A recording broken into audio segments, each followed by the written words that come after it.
Welcome to Making a Murderer, Rubberducky video channel.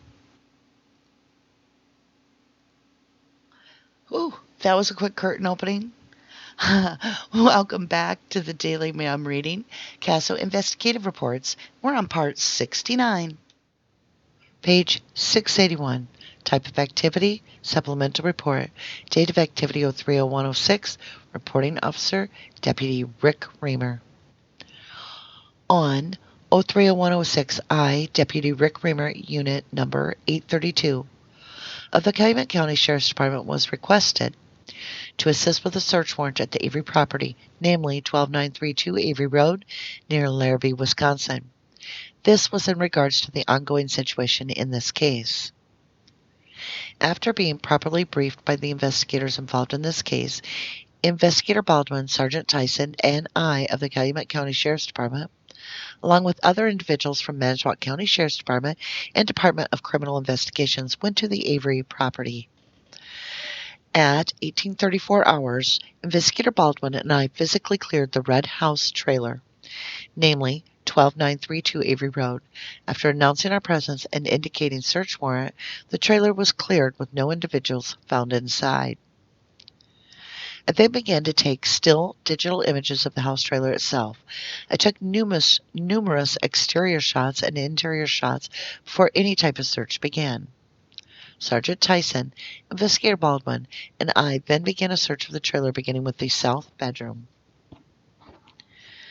At 1905 hours, I found a hair fiber on the end table, which was to the east of the bed. This was labeled item number 8341.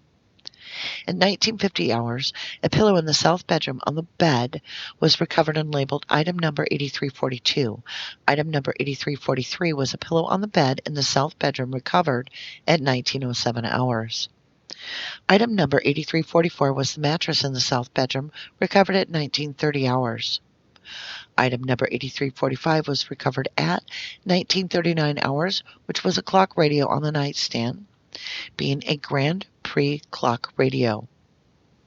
Item number 8346 was a Uden cordless phone and charger, which was found on the nightstand and recovered at 1941 hours. Item number 8347 was a gun rack, which was located on the north wall in the south bedroom above the bed. Page 682. Item number 8348 was a powder horn located on the southwest side of the gun rack. This was recovered at 1949 hours. It should be reported there were several items hanging off the gun rack, which were collected after the gun rack was wrapped up and placed into evidence. Item 8349 was a black-colored hanger hanging from the gun rack with the powder horn. This was recovered at 1951 hours. Also, at 1951 hours, item number 8350, a brass-colored hanger, was recovered. Item number 8351, which were several seashells on a string, were recovered hanging off the gun rack. Item number 8352 was a gold-colored necklace recovered at 1958 hours, which was near the gun rack. Item number 8353 was a hula grass skirt, green in color, recovered from the gun rack at 1959 hours. Item number 8354 was a hair fiber on the nightstand on the east side of the bed, recovered at 20:05 hours. Item number 8355 was a nightstand on the east side of the bed, recovered at 20:11 hours. Item number 8356 was the light switch cover on the north wall in the south bedroom, recovered at 20:22 hours. The switch was recovered with the light and screws. Item number 8357 was a ceramic lion, which was on the floor next to the sleepers along the east wall in the Avery bedroom. Item number 8359 was a left foot slipper near the east wall in the south bedroom, recovered at 21:01 hours. Item number 8392 was a box spring from the south bedroom, recovered at 20:38 hours. Item number 8358 was an empty bleach bottle in the bathroom just north of the south bedroom, on top of the dryer, recovered at 20:57 hours. Item number 8360 was a right foot slipper recovered at 21:02 hours from the south bedroom near the east wall. Item number 8361 was the headboard from the bed in the south bedroom recovered at 2107 hours. Item number 8367 was a footboard from the south bedroom off the same bed recovered at 2120 hours. Page 683. Item number 8363 was a right side rail board from the bed assembly in the south bedroom recovered at 2129 hours. Item number 8364 was a left side rail board from the same bed assembly in the south bedroom recovered at 2133 hours. Item number 8365 was an outlet cover on the north wall behind the bed recovered at 2143 hours. Item number 8366 was the carpet from the south bedroom. It should be noted the entire carpet from the bedroom was taken with the exception of the carpeting in the closet area. This was recovered at 2208 hours. That concluded the evidence collection events on 030106. On 030206, we then continued to search as per the search warrant on the Avery property. At 0901 hours, item number 8367 was recovered, which was a carpet, off-white in color, in the hallway north of the south bedroom. Item number 8368, a rubber penis cover was recovered at 0914 hours. It should be noted that item number 8368 was recovered under the clothes in the dresser in the south bedroom. Item number 8374, a heater vent cover, was recovered from the north wall behind the bed in the south bedroom at 1026 hours. Item number 8370 was a piece C, a board, which was on the bottom of the bed frame in the south bedroom, recovered at 1026 hours. Item number 8369 was piece D, a board, which was on the bottom of the bed frame in the south bedroom, recovered at 1022 hours. Item number 8371 was piece B, a board, which was on the bottom of the bed frame in the south bedroom, recovered at 1028 hours. Item number 8372 was a piece A board, which was the bottom of the bed frame in the south bedroom, recovered at 1033 hours. Item number 8375, a headboard underneath the bed in the south bedroom, was recovered at 1037 hours. Item number 8373, a brown molding trim, which was on the ceiling on the north wall of the south bedroom, was recovered at 1054 hours. Page 684. Item number 8376, a brown molding labeled Number 1, was recovered near the doorway in the south bedroom on the north wall at 1100 hours. Item number 8377, a brown molding labeled Number 2, located in the middle of the north wall in the south bedroom, was recovered at 1106 hours. Item number 8378, brown molding labeled Number 3, located on the west side of the north wall in the south bedroom, was recovered at 1108 hours. Item number 8379, a brown panel labeled Number 1, which was on the east portion of the north wall in the south bedroom, was recovered at 1122 hours. Item number 8380, a brown panel labeled Number 2, which was on the middle portion of the north wall in the south bedroom, was recovered at 1124 hours. Item number 8381, a brown panel labeled Number 3, which was the west portion of the north wall in the south bedroom, was recovered at 1127 hours. Item number 8382, a Chicago cutlery knife model 66S, was recovered from the butcher block in the kitchen at 12:15 hours by Sergeant Tyson.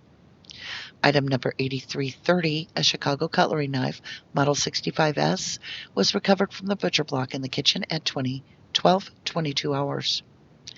Item number 8331, an Alco brand stainless steel knife, was recovered from the butcher block on the kitchen counter at 12:26 hours.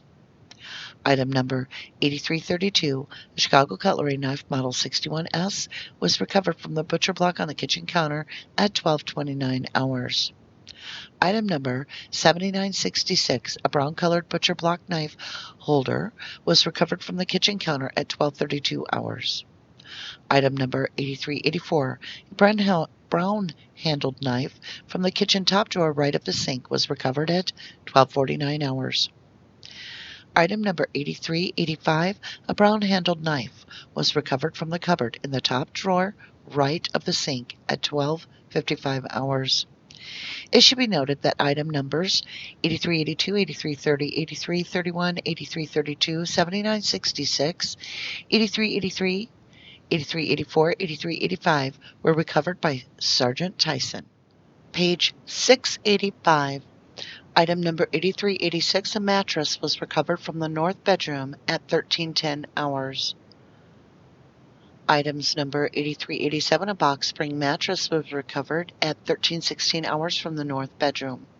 Item number 8388, a metal bed frame, was recovered from the north bedroom at 13:25 hours.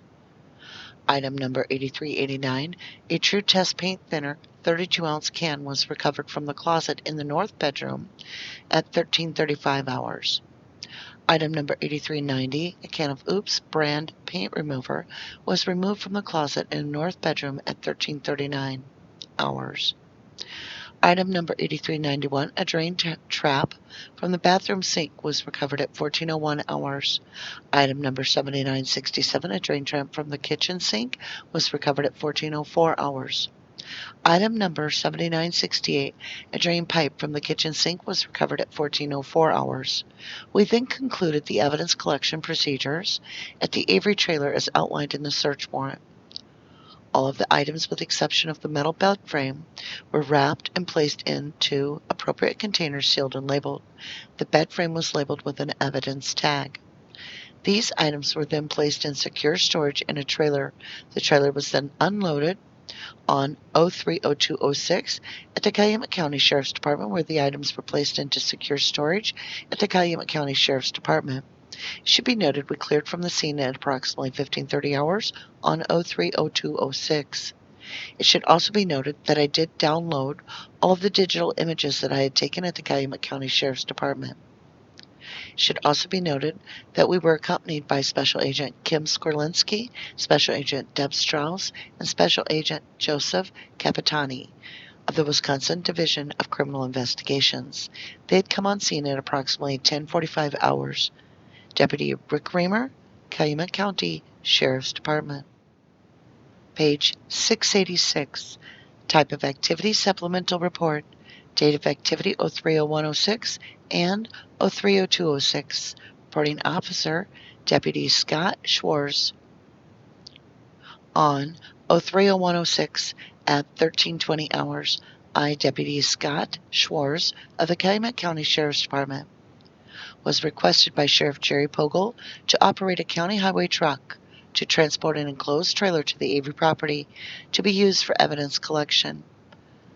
I arrived and parked the county truck and enclosed trailer at the Avery property at 18:34 hours. On 03/02/06 at 15:30 hours, I was then requested to return the trailer with evidence to the Calumet County Sheriff's Department. Prior to leaving the property, the rear and side doors to the trailer were padlocked by Sergeant Bill Tyson of the Calumet County Sheriff's Department. Sergeant Tyson was the only person to have keys for the padlocks. I arrived at the Calumet County Sheriff's Department at 16:19 hours. I then parked the trailer on the north side of the Sheriff's Department south of the detached garage. The trailer remained locked the entire time it was transported from the Avery property to the Sheriff's Department. Deputy Scott Schwarz, Calumet County Sheriff's Department. Page 687.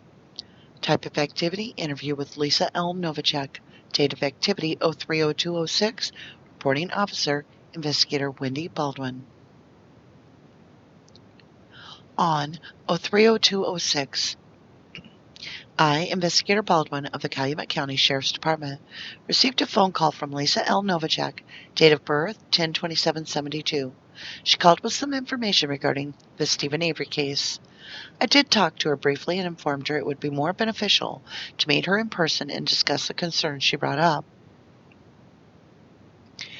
At approximately 18:59 hours, I made personal contact with Lisa at the City of Manitowoc subway. Lisa said she had been employed with Wisconsin Aluminum Foundry for approximately the last 10 years. Her job is a payroll coordinator in the personnel department. She said she does know Scott Tadich, and he has worked there approximately the same length of time that she has. She said she has never had any conversation or personal contact with him. However, she has heard through Scott Tadich's foreman on second shift, Keith Schaefer, some information about him. Lisa said that on the date of Teresa Halbach's homicide, Scott Tadich did not show up for work. She said she did hear him say that he was going to see his mother in the hospital. Lisa said around the time of Steven Avery's arrest, another girl that works with her by the name of Chris Graff had taken a phone call from a hysterical young teenage kid asking for Scott Tadich. Scott was paged, took the phone call, and left shortly after that. Scott Tadich's foreman, Keith Schaefer, informed Lisa that he was a nervous wreck when he left. Lisa stated that in the last couple of days she has been hearing several rumors about Scott Tadich and his involvement with Barb Yonda. She said the other day Keith Schaefer had approached her, and she could not remember if Scott had directly told him or overheard the workers talking about Scott Tadich. She said he had made a comment that there was some blood on one of the boys' clothes and that it got mixed up with his laundry. Lisa said she would attempt to find the date that Scott had left early after receiving that phone call, and would check into possible phone records to inquire the phone number of the call that he received. Page 688. Lisa provided the phone number of Wisconsin Aluminum Foundry 686-2760. I informed Lisa I would contact her in the next couple days to find out if she had found anything on those requests. The interview was concluded at 1950 hours. On 030406, I did contact Lisa at home. She indicated she had to go to a different building to search for the payroll records for the month of November. She said the only day she does know for sure he wasn't there was 10/31/05. Lisa said Scott had been working several 12-hour shifts during that particular time. He may have just worked an 8-hour day, and then he received his phone call and punched out. Lisa said she would do some checking to make sure of the dates and times he had left. I informed Lisa I would not be available the week of March 6th through 10th, and that if she did have any information, either Investigator Wiegert or Investigator Dietering may follow up with her on that information. Investigator Wendy Baldwin, Calumet County Sheriff's Department. Page 689. Type of activity, supplemental report, date of activity 030106 and 030206. Reporting officer, Lieutenant Brett J. Bowie. On 030106, I, Lieutenant Brett J. Bowie of the Calumet County Sheriff's Department, was requested by Sheriff Jerry Pogel to assist with a search warrant at the 12932 Avery Road in the County of Manitowoc. Upon arrival at the scene, I was informed the residence for that address, as well as a detached garage, were to be searched. I was requested to keep a log of all subjects entering and exiting the residence. I observed as Deputy Rick Reamer and Investigator Wendy Baldwin of the Calumet County Sheriff's Department unlocked the secondary front door of the residence and entered it, securing the residence and ensuring there were no individuals inside. This occurred at 1834 hours, and they were the first two individuals I saw enter the residence. I then kept a written log of each individual as they entered or exited the residence. I did not leave this post at all during the evening and observed everybody that entered and exited. At 2300 hours, I was informed by Detective Dave Rimaker of the Manitowoc County Sheriff's Department that a small sledgehammer had been placed in the sill of the patio door, which would be on the back side of the residence, preventing anybody from entering through that door if they were unable to unlock it. He exited the residence at 2310 hours. There were no additional people that entered or exited the residence after that time on 030106. I was relieved by Colonel Leslie Lemieux and Deputy Nicholas J. Sablich, who were there to guard both the residence and detached garage for the remainder of the evening. Deputy Sablich was relieved by Deputy Kenneth R. Matuzek approximately 1 hour later. I returned to the residence the following day, 03/02/06, at approximately 08:41 hours. I took over guarding the residence once again, relieving Deputy Matuzak and Colonel Lemieux. Subjects began re-entering the residence at 08:48 hours. I stayed at this position until approximately 09:50 hours, at which time I was relieved for a short time by Communications Officer Scott Schwartz. Officer Schwartz indicated on my log that one subject exited the residence, that being Deputy Rick Reamer, at 09:53 hours. He initialed the entry on my log. I returned back to my post at approximately 09:55 hours. I stayed at my post until 11:37 hours, at which time all subjects inside the residence exited for lunch break. I noticed the last subject had page 690, exited by initialing off on that item. I was once again relieved by Communications Officer Scott Schwartz for approximately 15 minutes, and he indicated nobody had entered the residence on his watch. At 12:01 hours, the officers searching the residence began re-entering the residence in my presence. I continued on watch until 15:02 hours, at which time I observed Sergeant Bill Tyson of the Calumet County Sheriff's Department secure both front doors. Each page of the logs for both days are numbered and dated and are stapled in order divided by day. Each of these logs was turned over to the evidence custodian, Lieutenant Brett J. Bowie, Calumet County Sheriff's Department. So over 180 pages of reading everything that they've got Brendan Dassey to say. Now that poor boy went through that all at once without a break. And he broke. And he said, they got into my head. And what's horrifying is when he says, Fassbender says, or Uyghur, well, you do know we're police officers and we have to arrest you, Brendan. And guess what he says? Yeah? Okay. And then they say, so you're not going home tonight? He says, for one day? Yeah. He doesn't have a clue. So we're on page 681 for our review. We're not really going to read anything. I just want you to know that they took everything from pillows to mattresses to phone cords to gun racks to things hanging on the gun rack.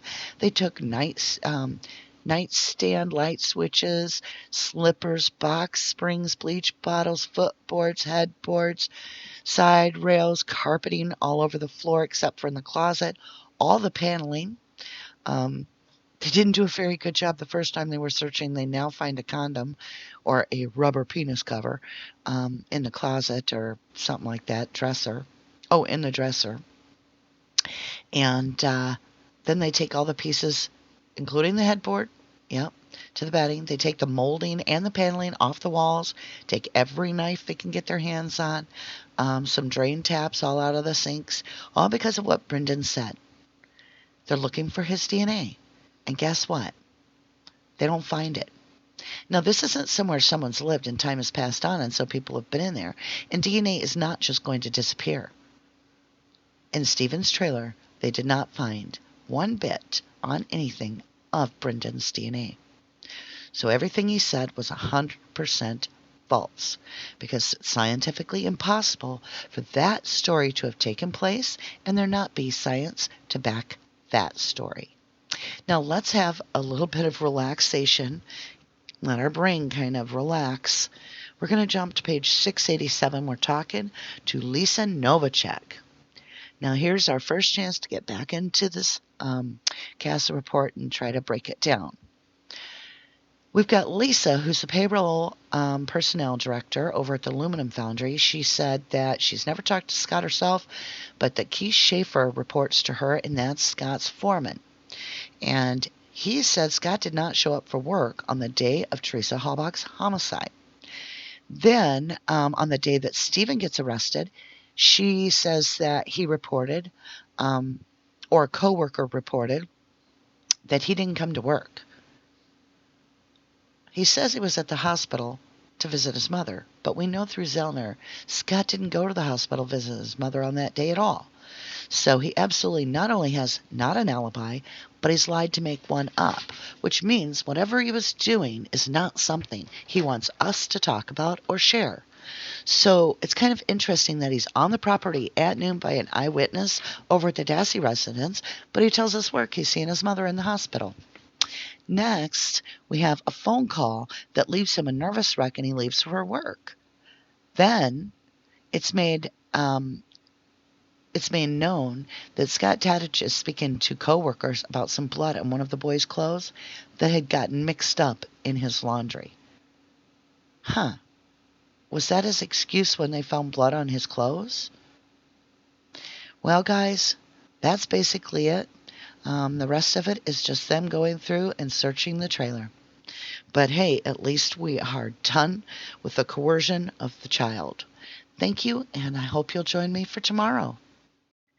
Thank you so much for joining me on part 69. And yes, what a relief. We are absolutely moving on. And now we're talking about Scott Tadich, which is always interesting. I mean, obviously, he has no alibi and he's lied about what he's doing. So, what he's doing, he doesn't want anybody to know. Okay, you guys, we have some amazing stuff coming up.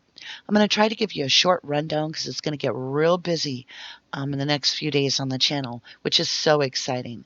First of all, as we talked about on the live, we have the structure, the framework being built for a new app that will be able to be downloaded onto your phone, and you'll have the Rubberducky channel app. Next, tonight, Thursday, at 7 o'clock p.m. U.S. Central Time, we have the mini MaM grand finale. That's going to be a really, really good wrap up. Kind of sad for it to come to an end, but it just naturally kind of concluded itself. And so we're going to let it lay. And then we have a live on Friday night, followed up by Sunday. We have a wonderful presentation coming out by Dr. Silkman, and oh my gosh, you think the others were hard hitting? It's getting serious now.